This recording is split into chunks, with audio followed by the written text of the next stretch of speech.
May you live in interesting times. Most of us probably know this as a supposed Chinese curse.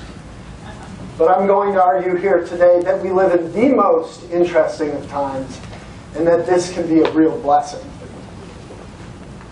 Here's one way of visualizing the extraordinary times that we live in. Starting with the Industrial Revolution, which was initially fired by coal and later by oil, which became the most important commodity in our entire economy, and the fuel that fired the engine that drove the greatest period of growth in all of human history. We know this, but we've been walking on these exponential growth curves so long it looks like level ground to us, even though it's not. But the question here is not whether modern industrial society is good or ill, but rather, how long can it continue? Because we're already seeing breakdowns in some of the most basic systems that we depend upon for life, including our economy. Now, the problem here is not so much greedy bankers or Wall Street shenanigans or even our unprecedented levels of national and consumer debt, as much as it is our debt-based monetary system. For those who aren't familiar, money today is created in one of two ways.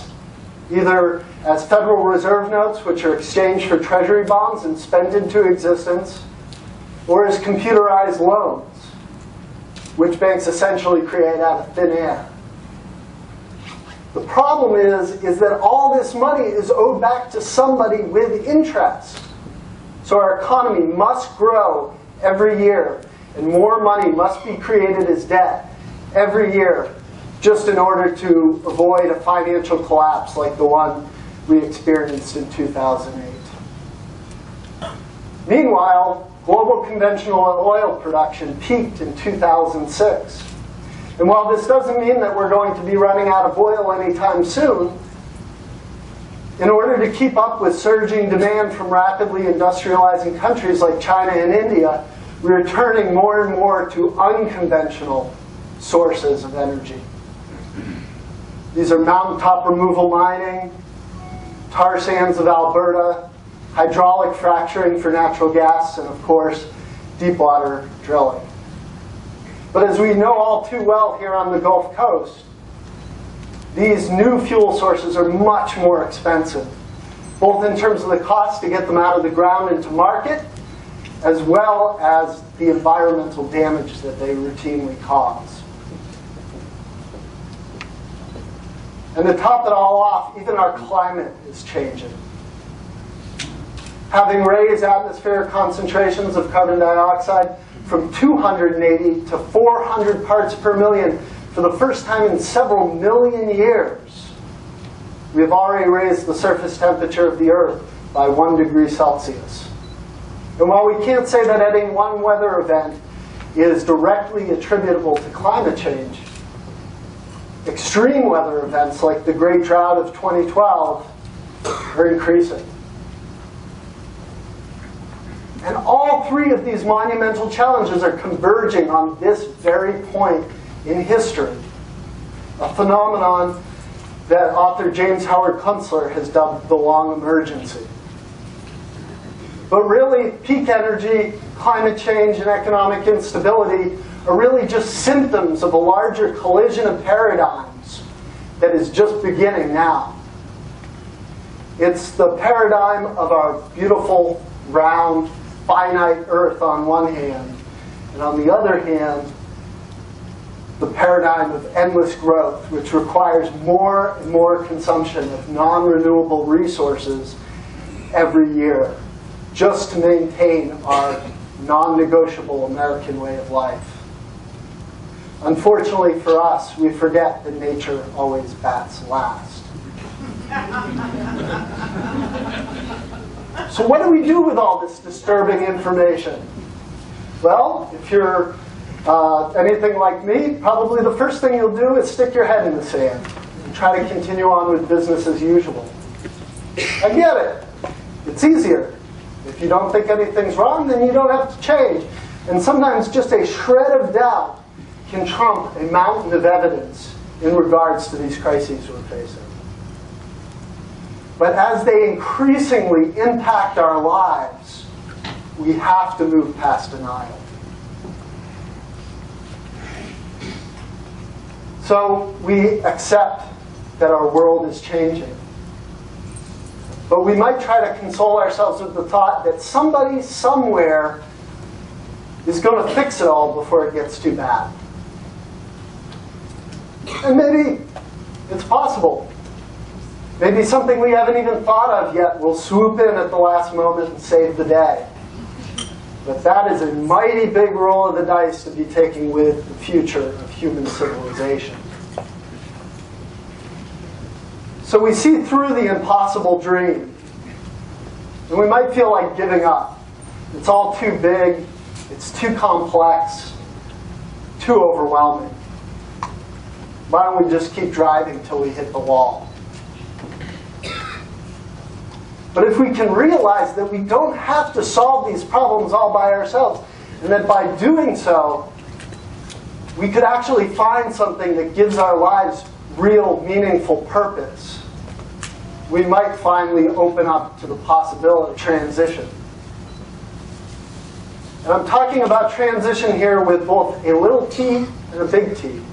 Both the international transition movement, of which my organization, Transition Sarasota, is a part, as well as the great transition that we are all part of, from a fundamentally unsustainable way of living to a more peaceful post-carbon society. So what does transition do, and how does it start?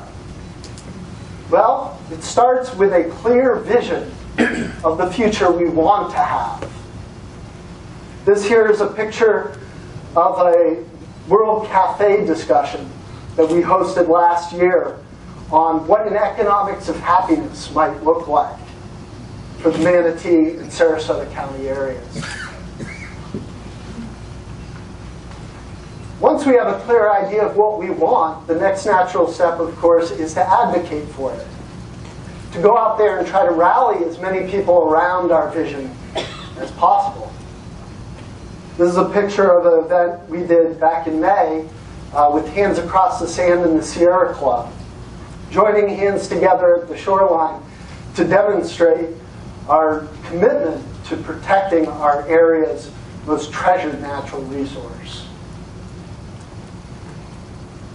And reskilling, relearning some of the skills that our grandparents or great-grandparents mastered in simpler and slower times.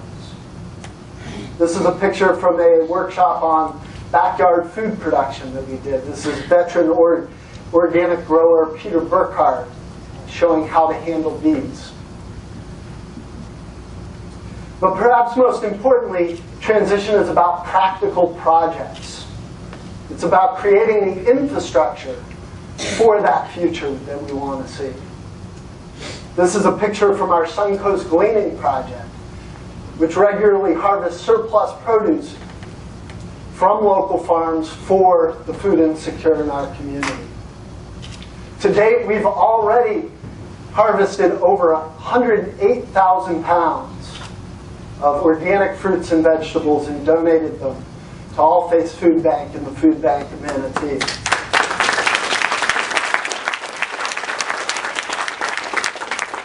And some of our gleaners are in the audience tonight.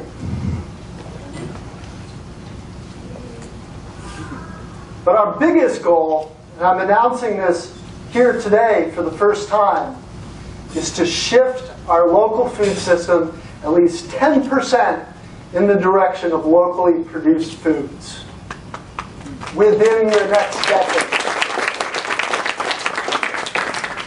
Part of the reason that we're doing this is a 2006 study that showed that out of the $800 million Sarasota County residents spent every year on food, 0.7% of that was bought from local farmers.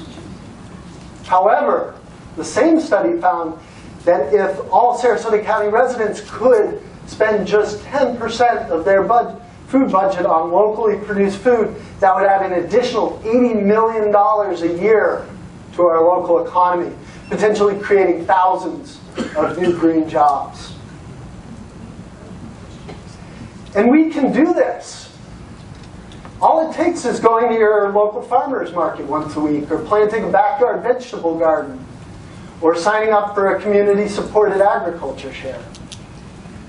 And all the information you need to do this is online at our Eat Local resource guide and directory at eatlocalsarasota.com.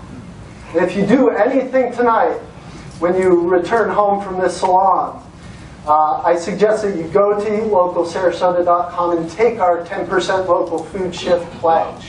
It really only takes a minute. Now, all this might just seem like a drop in the proverbial bucket.